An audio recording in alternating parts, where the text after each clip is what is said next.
अस्सलाम वालेकुम, मैं हूं दिल इम्तियाज़ और आप देख रहे हैं तख्ती ऑनलाइन। हम जब भी ऐसी मूवीज़ देखते हैं जिसमें बहुत पुराना अरसा दिखाया गया होता है ज़मीन पर, तो हमें जानदार बड़े बड़े नज़र आते हैं। एक ऐसी ही मूवी का नाम है 10,000 BC। अगर आप इस मूवी में शेर का साइज़ देखें, हाथियों का साइज़ देखें, तो आप दंग रह जाएंगे, क्योंकि हाथियों का साइज़ और दूसरे जानवरों का साइज़ बहुत ज़्यादा बड़ा होता है। क्या इन मूवीज़ का हकीकत से भी कोई ताल्लुक है? आज हमें जो फॉसिल्स मिलते हैं पुराने जानवरों के जो मर मिट गए हैं, उनके फॉसिल से हमें अंदाज़ा होता है कि उनका साइज़ बहुत बड़ा होता था। अगर आप पुराने ज़माने के भेड़िए को ही देख लें तो उसका साइज़ आज के भेड़िए से कहीं ज़्यादा होता। मैं आपको यहाँ पर मुख्तलिफ तस्वीर दिखा रहा हूँ, तो आप देख सकते हैं कि सिर्फ अगर गैंडे की बात की जाए तो गैंडे का साइज़ वक्त के साथ कितना छोटा हुआ है। लेकिन आखिर ऐसी क्या बात है कि वक्त के साथ साथ चीज़ें छोटी होती जा रही हैं? मैं आपको एक रिसर्च की तरफ लेकर चलता हूं, और ये रिसर्च की गई है यूनिवर्सिटी ऑफ मिशिगन में। इस यूनिवर्सिटी में इस रिसर्च के दौरान 70,000 परिंदों के स्पेसिमेंस लिए गए 62 नस्लों से।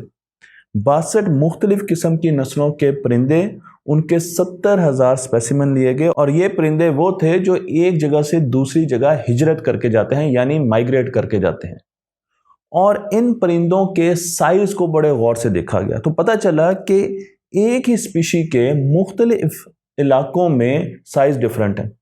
एक ही किस्म का परिंदा ले लें और आप एक स्टेट में देखें, दूसरी स्टेट में देखें, तीसरी स्टेट में देखें, तो आपको साइज मुख्तलिफ नज़र आना शुरू हो जाएंगे। 38 साल के इस डेटे में हमें बताया गया कि 52 स्पीशीज मुस्तकिल तौर पर छोटी होती जा रही हैं। तो याद रखना है कि सारी स्पीशीज छोटी नहीं हो रही, लेकिन कुछ स्पीशीज ऐसी हैं 52 में जो यहाँ पर डिस्कस किया गया वो छोटी होती जा रही हैं। फिर इस स्टडी को फर्दर मॉडिफाई किया गया और देखा गया कि एक इलाके में परिंदों की साख्त पर क्या असर पड़ा। तो एक इलाके को ले लिया गया और उसमें देखा गया कि परिंदे वक्त के साथ किस तरीके से छोटे हो रहे हैं। मैं आपको यहाँ पर तस्वीर भी दिखा रहा हूँ, तो आप देख सकते हैं कि जो जो वक्त गुजर रहा है, वक्त के साथ साथ परिंदों का साइज छोटा होता जा रहा है। आखिर इस छोटे होने के अमल की वजह क्या है? साइंसदानों ने इस पर बहुत ज़्यादा गौर किया, और अगर हम ये कहें कि अब हम मुकम्मल तौर पर इस राज से पर्दा उठाने में कामयाब हो चुके हैं, तो ये ठीक नहीं होगा। रिसर्च अभी भी चल रही है, लेकिन एक साइंसदान जिनका नाम है बेंजामिन विंगर, जो कि मिशिगन यूनिवर्सिटी के ही असिस्टेंट प्रोफेसर हैं इकोलॉजी एंड एवोल्यूशनरी साइंसेज में, उनका ये कहना है कि वक्त के साथ ज़मीन के टेम्परेचर बढ़ रहे हैं, और जो जो ज़मीन के टेम्परेचर बढ़ते जा रहे हैं, तो हम ये देखते हैं कि उसके साथ कुछ जानवरों के साइज़ छोटे होते जा रहे हैं। उनके साइज़ आहिस्ता आहिस्ता कम होते जा रहे हैं। मसलन इन परिंदों की बात कर लीजिए, लेकिन ज़मीन के टेम्परेचर का इनके साइज़ से क्या ताल्लुक?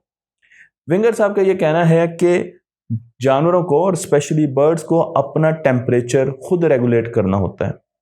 हम ऐसे जानवरों की बात कर रहे हैं जो कि वार्म ब्लडेड होते हैं, अपना टेम्परेचर कंट्रोल करने की, रेगुलेट करने की कोशिश करते हैं। लेकिन अगर एटमॉस्फेयर में टेम्परेचर बढ़ता जाएगा तो उन्हें लामहला अपने साइज को एडजस्ट करना होगा, ताकि वो अपने टेम्परेचर को डेसिपेट कर सकें और ज़िंदा रह सकें। अगर वो अपने साइज को चेंज नहीं करेंगे तो वो अपनी बॉडी का टेम्परेचर रेगुलेट नहीं कर पाएंगे, और अगर वो अपने टेम्परेचर को रेगुलेट नहीं कर पाते तो उनके लिए ज़िंदा रहना मुश्किल हो जाएगा। उनकी स्पीशी, उनकी नस्ल ही एक्सटिंक्ट हो जाएगी। इसलिए कुछ जानवर ऐसे हैं हमारी दुनिया में जो कि वक्त के साथ बढ़ते हुए टेम्परेचर्स को काउंटर करने के लिए अपने साइज को छोटा करने पर मजबूर हो जाते हैं। ज़ाहिर बात है कि इसे एवोल्यूशन कहा जाता है, अडेप्टेशन कहा जाता है। मैं आपको एक और रिसर्च की तरफ लेकर जाता हूँ। ये रिसर्च यूएस और कनाडा में हुई, और इसमें बताया गया कि यूएस और कनाडा में 1970 के बाद 3 अरब जानवर ख़त्म हो चुके हैं। 3 अरब जानवर ख़त्म हो चुके हैं, और अगर आप ऑन द एवरेज सब जानवरों के मैस की बात करें तो पता चलता है कि 2.5% जानवरों के मैस में कमी आई है। वो दुबले हो गए हैं, वो छोटे हो गए हैं, उनका ओवरऑल साइज भी छोटा हो गया। लेकिन एक हैरानकुन बात भी सामने आई, और वो ये चीज़ थी कि सारे एज़ा छोटे नहीं हो रहे। सारे अज़ा छोटे नहीं हो रहे, बल्कि एक ऐसा हिस्सा है जो कि बड़ा हो रहा है, और वो थे उनके पर। तो बॉडी छोटी हो रही थी परिंदों की, लेकिन उनके पर बढ़ते जा रहे हैं। अब इसकी क्या वजह है? इस पर बहुत ज़्यादा रिसर्च भी हो रही है, डिबेट भी हो रही है, और देखा जा रहा है कि पर बढ़ने की वजूहात क्या हैं, ऐसी एवोल्यूशन की वजह क्या है। एक अंदाज़ा ये है कि इन बर्ड्स ने, क्योंकि ये सारे माइग्रेटरी बर्ड्स थे, इसका मतलब ये है कि इन्होंने एक जगह से दूसरी जगह हिजरत करके जाना है, तो इन्हें दूर जाने के लिए पर बड़े चाहिए।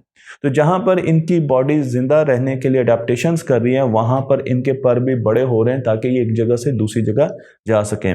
मैं आपको यहाँ पर ये वाज़े कर देना चाहता हूँ कि ये प्रोसेस तमाम जानवरों और तमाम बर्ड्स के साथ नहीं हो रहा, बल्कि उनकी कुछ स्पीशीज़ के साथ ज़्यादा सामने आ रहा है। तो अगर बर्ड्स के और कुछ जानवरों के साइज़ छोटे हो रहे हैं, तो क्या कोई ऐसी जगह है जहाँ पर बड़े बड़े जानवर भी पैदा हो रहे हैं? आपके ख्याल में अगर टेम्परेचर बढ़ने से जानवरों के साइज़ छोटे हो रहे हैं, तो वो कौन सी जगह होगी जहाँ पर जानवरों के साइज़ बड़े भी हो सकते हैं? आया ना आपके जहन में? मैं आपको बर्फानी इलाकों की तरफ नहीं लेके जा रहा, लेकिन मैं आपको लेके जा रहा हूँ ज़ेरे समंदर, सबसे गहरी जगह पर। इस जगह को मरियाना ट्रेंच कहते हैं। आप यहाँ पर देख सकते हैं कि ये एशिया और अमेरिका के वस्त में मौजूद है। मैं आपको इस ट्रेंच की तरफ लेकर जाता हूं, और आप देख सकते हैं कि ये ट्रेंच 11,000 मीटर से भी ज़्यादा गहरी है।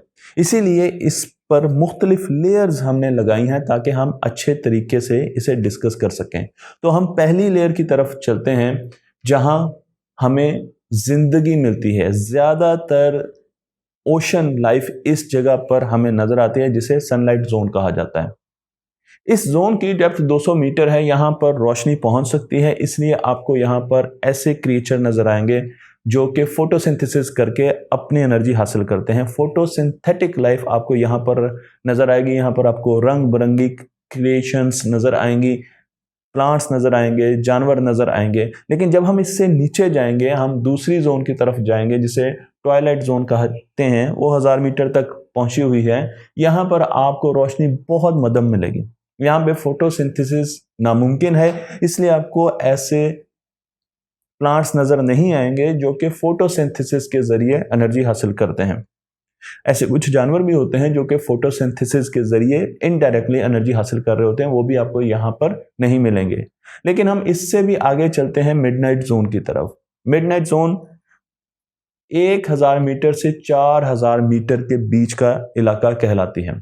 यहाँ पर अगर आप देखें तो किसी किस्म की रोशनी आपको नहीं मिलेगी, लेकिन यहाँ पर जानवरों से, स्पीशीज की स्किन से निकलने वाली रोशनी आपको नजर आएगी। जिस तरीके से जुगनू से रोशनी निकलती है, गोया कि जुगनू समंदर में नहीं होता, इसी तरीके से कुछ मछलियों के और कुछ ऑक्टोपस, स्क्विड्स की जो बॉडी है उनसे भी रोशनी निकलती है।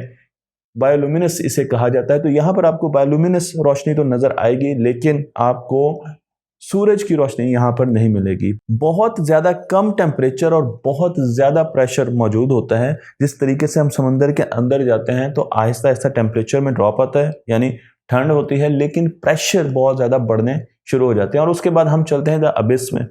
अबिस ऐसा इलाका है जो कि 4000 मीटर से लेकर 6000 मीटर तक गहरा है। अगर मैं आपको ये बताऊं कि यहाँ पर जो प्रेशर है वो सतह ज़मीन के प्रेशर से 600 गुना ज़्यादा है, तो आपको हैरानी नहीं होनी चाहिए। यहाँ पर आपको दुनिया का सबसे बड़ा इकोसिस्टम मिलेगा। ये इलाका पूरी दुनिया में अगर इसका अहाता किया जाए तो 300 मिलियन स्क्वायर किलोमीटर के बराबर फैला हुआ है। सबसे बड़ा इकोसिस्टम है हमारी दुनिया का।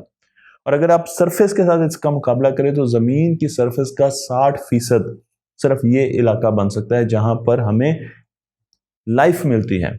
लेकिन लाइफ ऐसी ऐसी जगहों पर मिलती है जहां पर इंसान ने उसका शुमार नहीं किया होता। मैं आपको सबसे गहरी जगह पर लेके जा रहा हूं जो कि 6000 मीटर से लेकर 11000 मीटर है। इसे द ट्रेंच कहा जाता है, जो कि वी शेप आपको नजर आ रही है। इसकी एक बहुत गहराई वाली जगह है। हमारा यह ख्याल था कि इस जगह पर हमें किसी किस्म की जिंदगी नहीं मिलेगी, लेकिन जब जाकर यहाँ पर देखा गया, यहाँ पर जिंदगी की तलाश की गई, तो पता चला कि यहाँ पर जिंदगी मौजूद है, लेकिन ये जिंदगी बहुत खौफनाक है। ये ऐसी जिंदगी है जिसे देखकर डर लगता है, वहशतनाक है।